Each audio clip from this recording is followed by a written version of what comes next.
जैसा कि हमने आपको पहले ही बताया था कि यहाँ पर हीर झांसी की रानी बन जाएगी और इसके बाद उसे धक्के देकर घर से बाहर निकाल दिया जाएगा।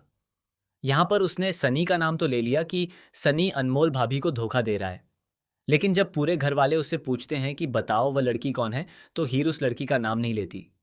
जी हाँ, यहाँ पे कहानी को थोड़ा अजीब तरीके से दिखाया गया है, जहाँ हीर सनी को ही दोष दे रही होती है। लेकिन गलती तो पम्मी की भी है।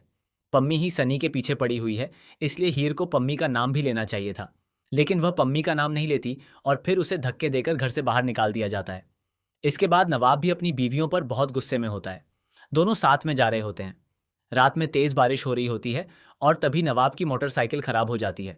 उसी समय दो गुंडे वहां आते हैं और हीर के साथ छेड़खानी करने लगते हैं। लेकिन आप तो जानते ही हैं कि जब नवाब को गुस्सा आता है तो वह किसी को नहीं छोड़ता।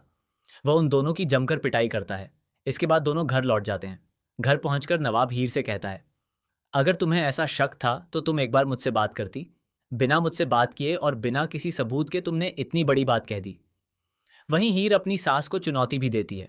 वह कहती है, चल, जिस दिन आपका घर टूटने लगेगा और आपके हाथ में कुछ नहीं बचेगा, उस दिन आप मुझे बुलाएंगे।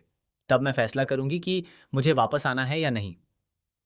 अब यहाँ पर एक नई एंट्री भी होने वाली है। ये नई एंट्री नवाब यानी गुलाब के घर में होगी और ये कोई और नहीं बल्कि बुआ जी हैं।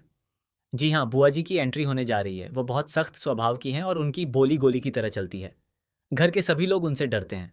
अब देखना दिलचस्प होगा कि बुआ जी के आने के बाद क्या हीर को उस घर में बहू के रूप में वापस आना पड़ेगा या नहीं। फिलहाल के लिए बस इतना ही। अगले अपडेट के लिए जुड़े रहिए।